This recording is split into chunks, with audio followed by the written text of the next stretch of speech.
both of you.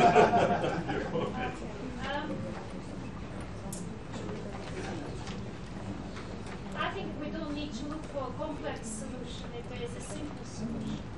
So if umbilical cord blood cells are available and easy to collect and store, and they improve good for transplants, I can't see the point going a long way around and trying to generate new stem cells. I don't think it's necessary. So you think it has got the future as it was before, because people are speaking now about why we should go for, if we can have our own stem cell immediately, whenever we find it. Especially after Nobel Prize.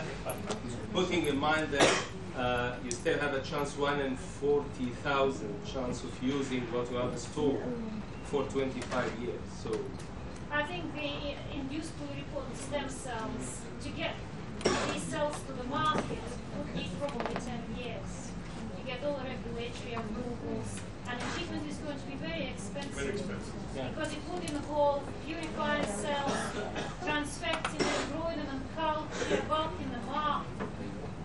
So it's expensive and probably very time consuming. To get enough money or enough cells to be enough to be treated. Because, as I said, we collect here from 80 to 120, and the mononuclear cells is anywhere from 800 million to 1.5 billion cells. So it's a lot of cells to be together. So I think it should be looked at disease per disease. So for some diseases, umbilical cord cells are perfectly good, but for some diseases, probably they're not good enough. And in this case, induced pluripotent stem cells will be the choice, like spinal cord injury. yes. So what about the cord itself, the umbilical cord itself? You don't store the tissue? Yes, we are working on that, and now most of the cord blood banks are asking for you to supply umbilical cord. As Professor Jones said, it is the future to get the cells, especially the mesenchymal stem cells, from the cord itself. So it's an extra benefit from the delivery. And now we are working with Ahmed Nasser for the teeth, the milk teeth. Instead of throwing the milk teeth, the bulk of the milk teeth are very rich in stem cells. So we store the teeth from children instead of throwing it. تشتموا حاجة يعني.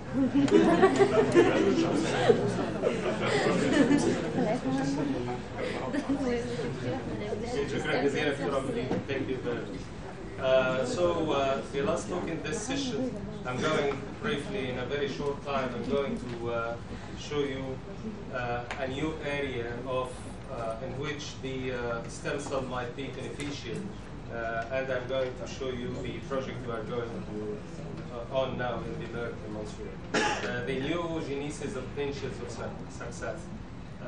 Actually, this talk to reassure myself that we are on the right track and have the feedback from you. Traditional teaching used to tell us that all the female have their cohort, their own cohort of follicles formed in the intrauterine life. At 20 weeks of gestation, about 5 million primordial follicles are present in the ovary. And by the process of apoptosis and atresia, they are reduced to about 1 million follicles are present at birth. And they continue to be lost before the age of the first menstruation until they reach 350,000 follicles present in each ovary at the time of puberty. And that's all what the female has got for her life. Traditional teaching used to tell us that when you finish this cohort over the reproductive years and we reach less than 1,000 follicles, then menopause will occur. But people were thinking all the time about the concept that there is a Neoogenesis or there is no Neoogenesis. And this debate actually was running not recently, but for a long time. And by the start of the last century, most of people were believing that there is no Neoogenesis. It's just that when it finished, then menopause will occur. And very few people were revolutionary, actually, led by Ingrid. Waldaia was the very big scientist who was leading that by the start of the last century. Few people are thinking that Neoogenesis is a possibility. Until in 1951, and this man, Zuckerman said that beyond any doubt, during the life of the individual, there is neither is nor can be any increase in the number of primary oocytes beyond those originally laid down when the ovary was formed. And surprisingly, this dictum lived for about 50 years. Everybody believed that the oocyte is like the nervous cell. There is no renewal. Once you finish it, then it's going to finish. And for those who don't know this man, Zuckerman, he was a very powerful guy in UK. He got all the prizes and merits in science until he became a lord. He ended his life as Baron Zuckerman. And when Baron said, everybody should believe, although he didn't do a single experiment to prove that there is no Neoogenesis. Another information about this guy, although he was a biologist, he was the one who put the plan for invasion of Normandy coast in France in the Second World War. And nobody knows why he was appointed in plan formation. And when the Second World War finished, he became a hero. And when a hero said that there is no Neoogenesis, so there is no Neoogenesis, as usual. But this is actually very unfair play, because all the oocytes are at risk.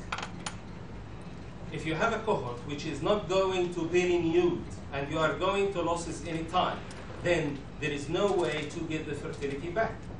And a lot of people actually are in danger. You have to know that 10,000 female children per year undergo cancer treatment.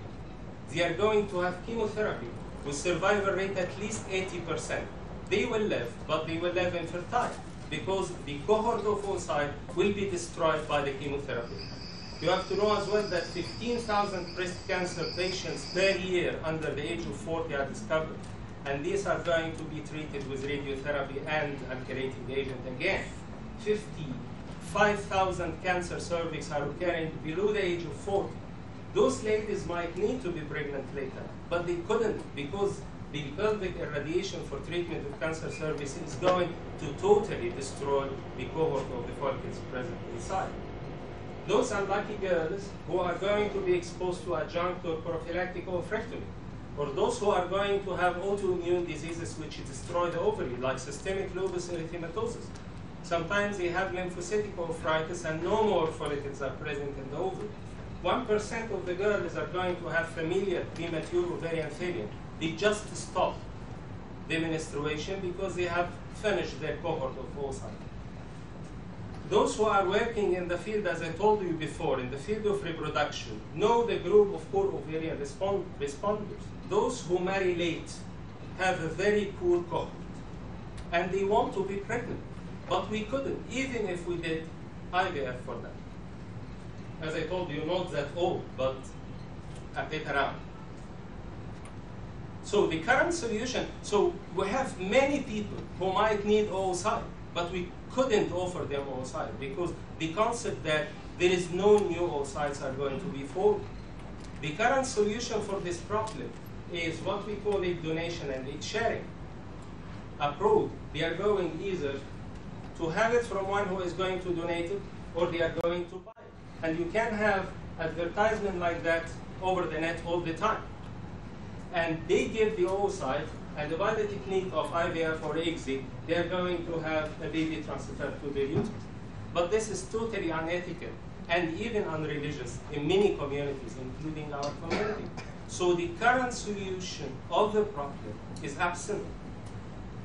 That's why always the question was running in the mind of the scientists that if there is a Neoogenesis, if there is a possibility of manufacturing new oocytes or not. And this bad man confessed in 1979 that his conclusion was not based on even a single experiment. proving female mammals are incapable of oogenesis during postnatal life. That was written in his book. And he said that instead, he arrived his conclusion based solely on the absence of data that he felt is proving the other. And we all know that absence of evidence is not evidence of absence. If people cannot prove that oocytes are formed, this doesn't mean necessarily that oocytes are not formed. Absence of evidence is not evidence of absence. And by the start of the revolution of the stem cell research in 1963, I think these are the most important 2 days. 1964 was the first description of self-renewing activity of the bone marrow by McLeod-Chantel, and those people has got Lasker Prize, which is the second next most prestigious prize in medicine. And this man, James Thompson, was the first one to start the embryonic stem cell research by getting the inner cell mass from the embryo. And he was prized by being on the front page of Time. And this is important at this one.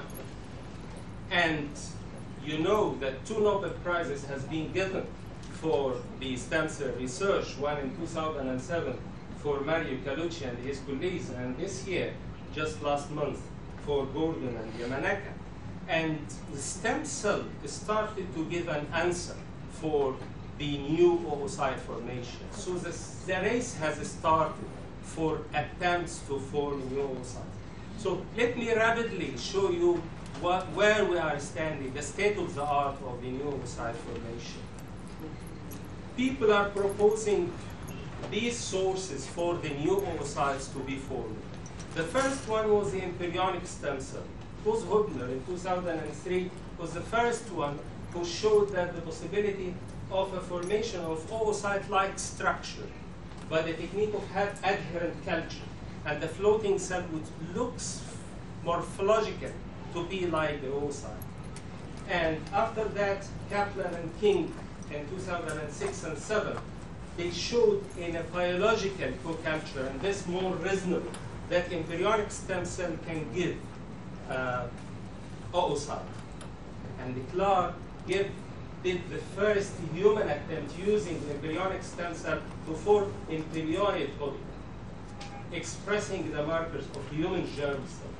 And Chen, again, he went further, and he found inside that a follicle-like structure, which has got post-mitotic oocyte-specific markers. But they didn't go beyond that. To prove that what you have manufactured is oocyte, it's not necessarily to look morphologically like the oocyte, or even to have the meiotic marker, which is very important, because the cells you are using is mostly, unless it is embryonic, they are, or even embryonic, they are diploid, 46 chromosomes. And what you are going to have later is 23 chromosomes. So it's very important for the cell to go into meiotic.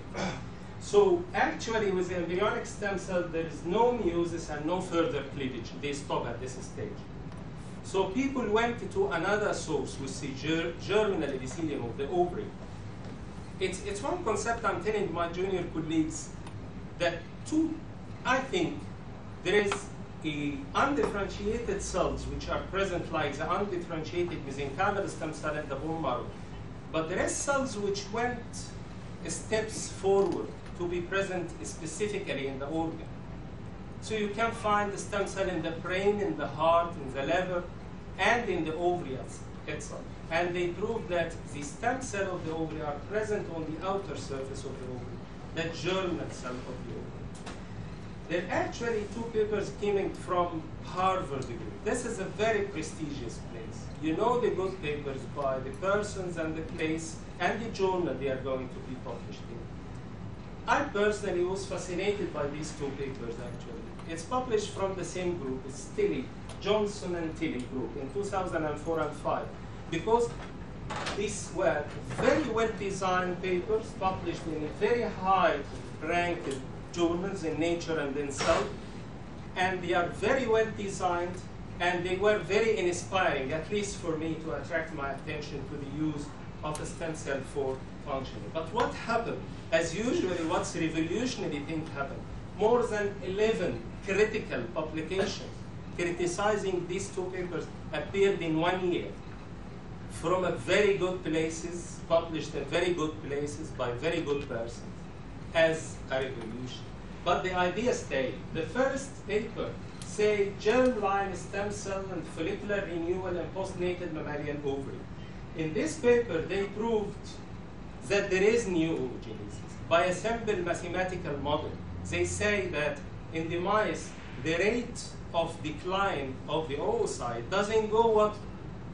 At 42 years, they found that there is 1,200 follicles are present, primordial follicles are present in the ovary. While in the mathematical model, it should disappear completely at 30 days, which means that what has been lost has been replaced by new oocytes. And this is an excellent mathematical model. And in the same paper, actually, they proved that the germ cell differentiate from the ovarian germinal epithelium. You know from the histology that the ovary is covered with tunic allogenea, and there is a layer of epithelium which is present above. And this germinal epithelium actually is holding the germ stem cell. And they showed that this germ stem cell is holding something like primordial follicle, which need further differentiation to become a real primordial follicle. And they did that with a transgenic model. I don't want to bother your head by, but it was an excellent stuff. They mixed a transgenic mice with a wild type mice, and they marked the cell, and you can see that the follicles had appeared in the wild type part of the ovary. So in an excellent way, they proved that there is a new oocyte formed, and they are formed from the germinal epithelium of the ovary. And recently, this group published another paper on a human this time. It's oocyte formation by mitotic reactive germ cell purified from the ovaries, and it's published in Nature Medicine. This Tilly group in Harvard. The same group published the paper which proposed another source of oocyte, which is the bone marrow and the peripheral blood.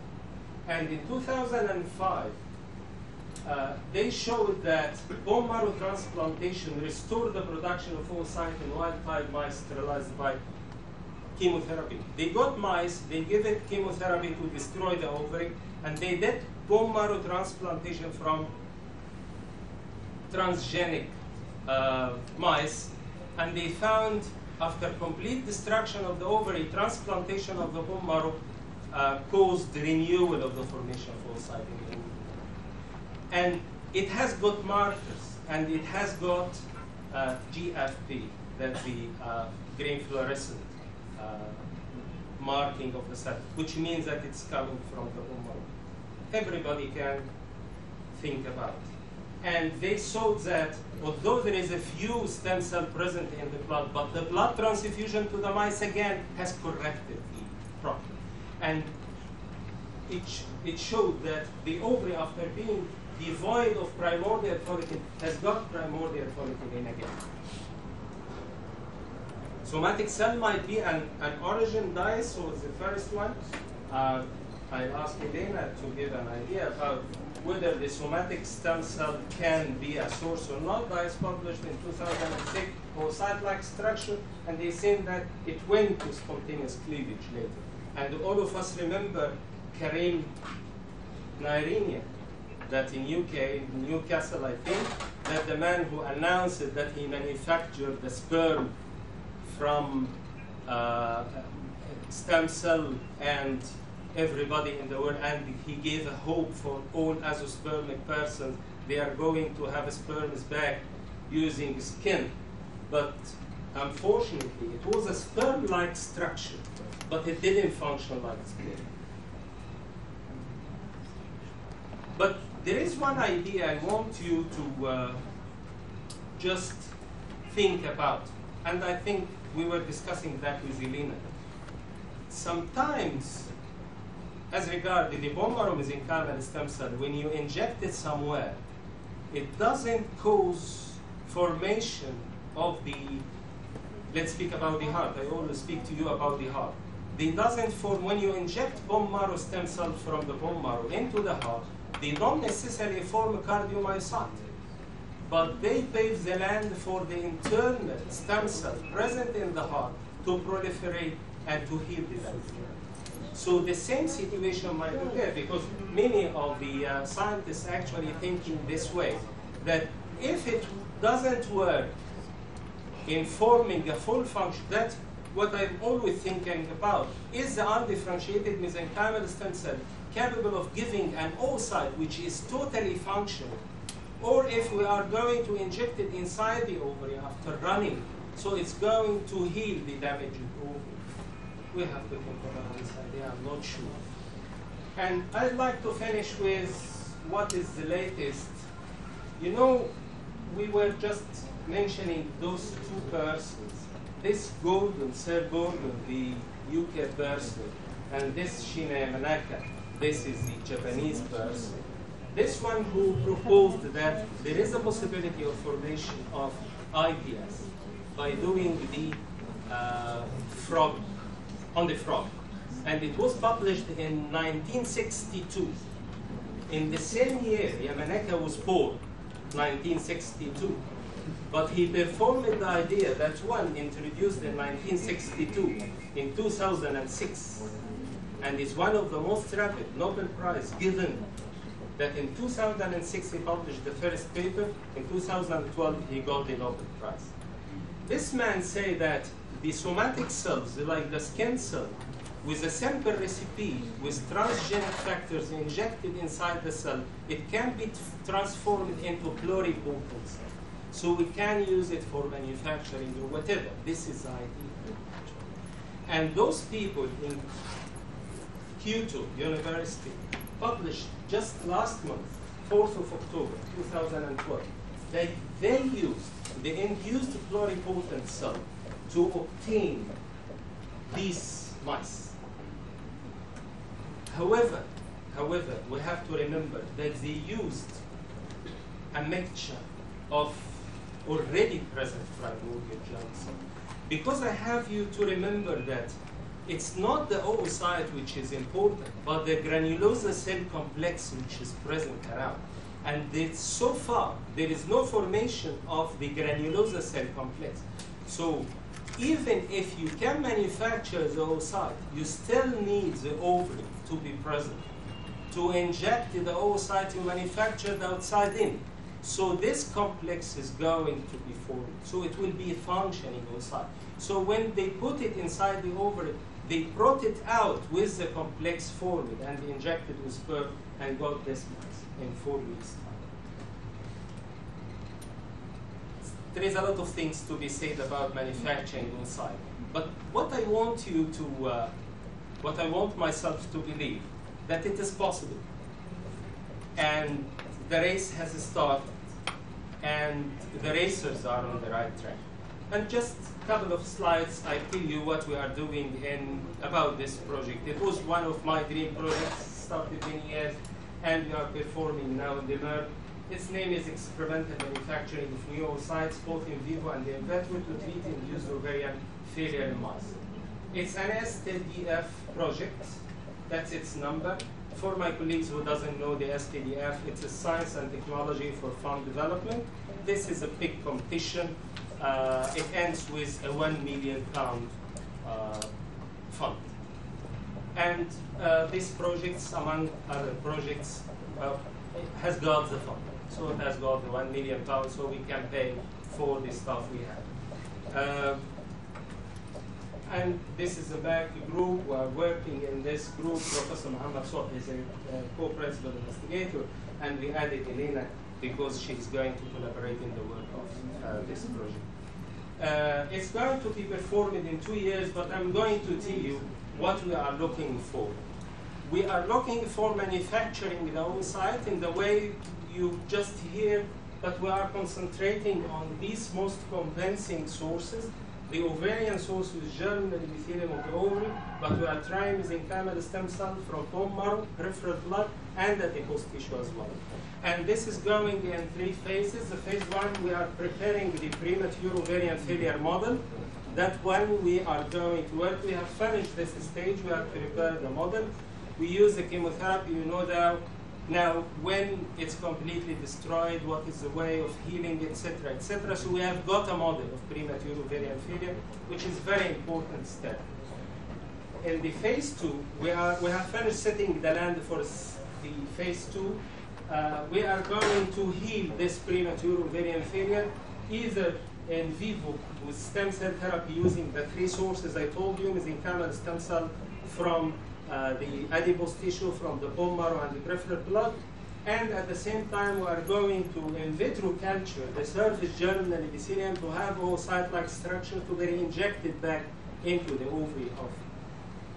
We will not stop at this level because we got the fund, because we are going into phase 3. After we have this out, we are going to inject it with sperm of the mice. The aim is to have a blastocyst. Because as I told you before, you cannot say that the oocyte is an oocyte except if it is capable of formation of the blastocyst. It's a retrograde diagnosis of your success. You have to get this in to prove that you have started right. The race has started. The racers, I think, are on the right track. Thank you very much.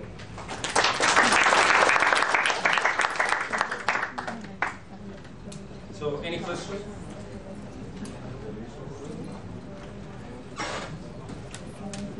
Yes. Probably it's a hormone balance for optimal environment for that patient. Yes, definitely yes. Because the stimulus, always we are looking for the stimulus, but there is agreement that the stimulus is one of two, the estrogen and the gonadotropin. So we will need both the estrogen and gonadotropins at different stages.